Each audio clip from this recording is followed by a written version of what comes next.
Bismillahirrahmanirrahim. Assalamualaikum warahmatullahi wabarakatuh. Perkenalkan, nama saya Siti Sania Nurrahmawati dari kelas 11 Perbankan akan menjelaskan atau mempresentasikan tentang peranan kontribusi dan pembangunan nasional. Pembangunan nasional merupakan pembangunan yang dilakukan oleh rakyat, di mana pembangunan nasional merupakan rangkaian dari upaya yang dilakukan secara terus-menerus dan meliputi seluruh aspek kehidupan masyarakat.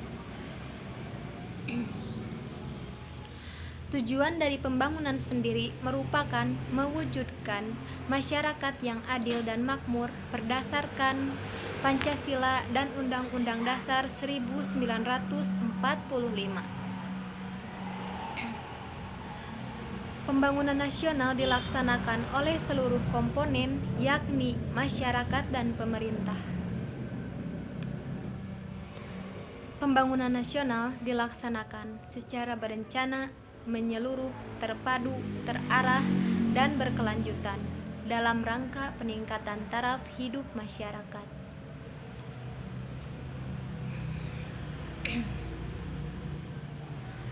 Salah satu indikasi dari pembangunan nasional adalah terjadinya pertumbuhan ekonomi yang tujuan utamanya adalah penambahan produksi, penambahan nilai, atau pendapatan nasional.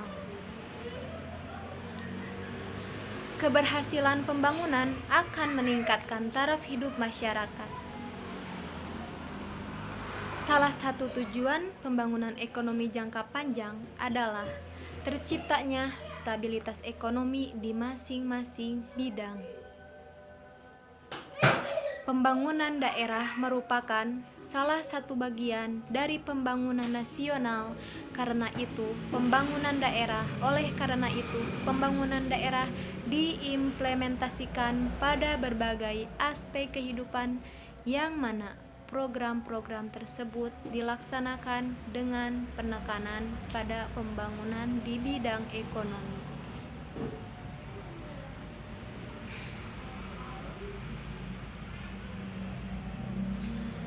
Agar tujuan dari pembangunan daerah berhasil dengan baik, maka perlu adanya peran serta pemerintah daerah harus berfungsi dengan baik.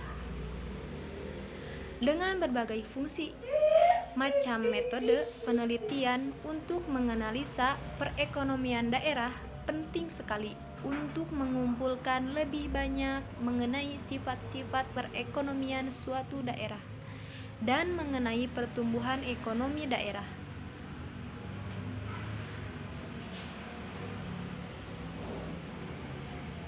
Tingkat pertumbuhan ekonomi daerah dihitung dari produk domestik atau domestik bruto yang merupakan rata-rata dari tingkat pertumbuhan bidang sektornya. Sehingga dapat disimpulkan apabila sebuah sektor mempunyai kontribusi yang besar dan pertumbuhannya lambat, maka hal ini akan menghambat pertumbuhan ekonomi. Sedangkan apabila sebuah sektor mempunyai kontribusi yang tinggi terhadap keseluruhan sektor dan mempunyai tingkat pertumbuhan yang tinggi, maka akan membuat pertumbuhan ekonomi pada daerah tersebut akan meningkat.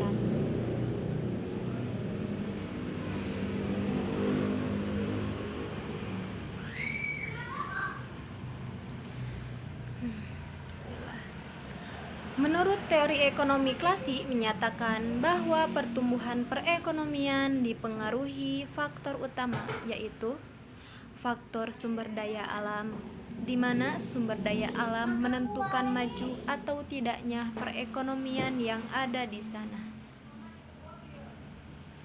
Menurutnya, pada suatu daerah yang mempunyai minim sumber daya alam akan lebih miskin dari daerah yang memiliki sumber daya alam yang berlimpah. Sumber daya alam di sini menjadi modal awal dalam melakukan pembangunan.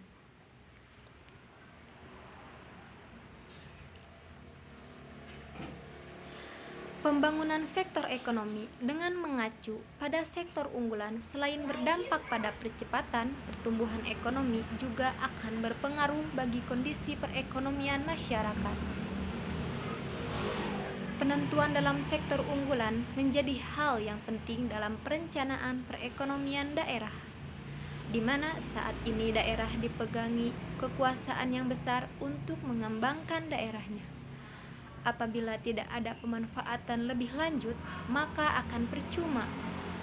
Sektor unggulan sendiri merupakan sektor yang mempunyai peran besar terhadap perekonomian dalam suatu daerah, karena mempunyai keunggulan-keunggulan, sehingga daya jualnya yang tinggi. Dalam teori Richardson mengungkapkan bahwa suatu daerah atau wilayah harus mampu membuat sektor-sektor saling terkait dan saling mendukung dengan cara mensinergikan sektor-sektor tersebut sehingga terkait. Sehingga apabila terdapat sektor yang berkembang, maka akan mempengaruhi perkembangan sektor tersebut. Dalam dunia perekonomian dapat dikelompokkan menjadi dua sektor, yaitu ekonomi basis dan ekonomi non-basis. Sektor basis merupakan sektor yang dapat memenuhi kebutuhan daerah tersebut dan semua kegiatan baik dalam divisi produksi maupun distribusi, mendatangkan hasil uangnya dari luar wilayah, sementara sektor yang termasuk non-basis merupakan sektor yang tidak dapat memenuhi kebutuhan daerah tersebut dan pemerintahan sektor tersebut sifatnya hanya lokal saja. Dalam pertumbuhan ekonomi, aksesibilitas mempunyai peran yang sangat penting dalam penentuan pertumbuhan ekonomi. Barang-barang sektor basis akan diekspor melalui jalur penghubung, oleh karena itu, aksesibilitas mempunyai peranan kunci. Dalam pertumbuhan ini, aksesibilitas memiliki peranan yang sangat penting dalam penentuan pertumbuhan ekonomi. Barang-barang sektor basis akan diekspor melalui jalur-jalur penghubung, oleh karena itu aksesibilitas mempunyai peranan kunci.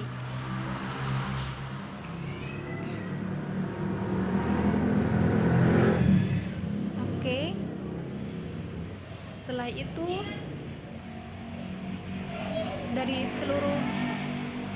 dari seluruh yang tadi saya jelaskan, saya akan menjelaskan lagi tentang fungsinya.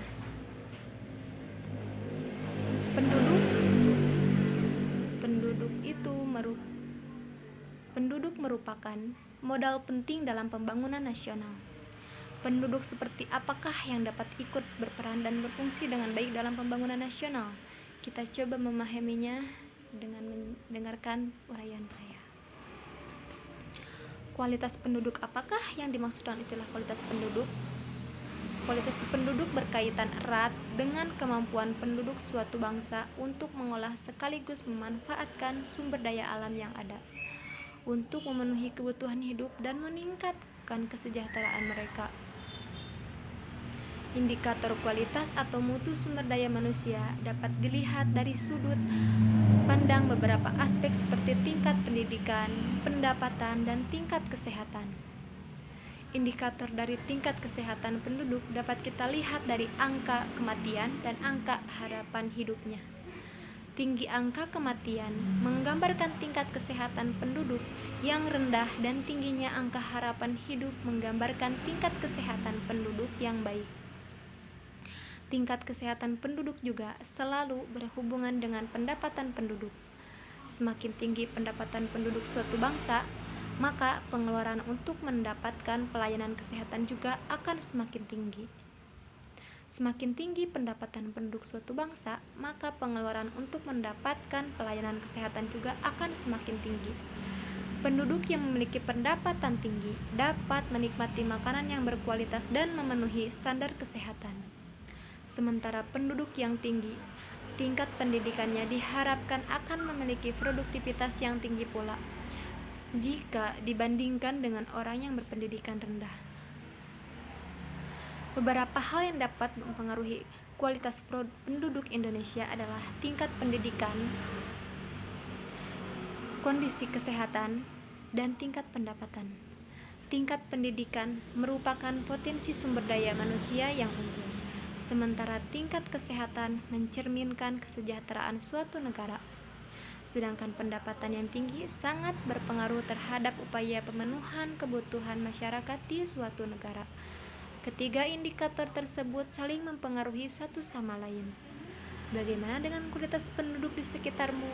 Kalian dapat melihatnya dengan mencari informasi di kantor kelurahan atau kecamatan. Informasi dan data pendidikan, kesehatan, dan tingkat pendapatan dapat kalian dapatkan di kantor tersebut. Kalian juga dapat menemukan tingkat pendidikan berdasarkan jenjang pendidikan yang ditamatkan, tingkat kesejahteraan, dan tingkat buta huruf masyarakat. Dengan menggunakan indikator di atas, cobalah kalian nilai bagaimana kualitas penduduk di daerahmu. Di bidang pendidikan, tinggi rendahnya tingkat pendidikan suatu masyarakat ikut menentukan tinggi rendahnya kualitas dari sumber daya masyarakat. Pendidikan yang baik adalah pendidikan yang memenuhi kebutuhan masyarakat. Sebagai contoh, untuk masyarakat maritim diperlukan pendidikan kemaritiman. Untuk masyarakat pertanian diperlukan sekolah pertanian, dan sebagainya. Kesehatan yang baik tentu akan menyebabkan rakyat dapat bekerja secara optimal. Biaya untuk pengobatan juga dapat ditekan. Kesehatan yang baik tentu akan berdampak langsung pada kinerja masyarakat. Salah satu cara untuk melihat tingkat kesehatan masyarakat adalah dengan cara melihat usia harapan hidup masyarakat. Semakin tinggi usia harapan hidup masyarakat suatu negara, berarti kesehatan negara tersebut semakin baik. Tingkat pendapatan masyarakat pada suatu negara juga merupakan ukuran tingkat kesejahteraan masyarakat di negara tersebut. Semakin tinggi tingkat pendapatan di suatu negara, semakin baik pula kesejahteraan masyarakat di negara tersebut.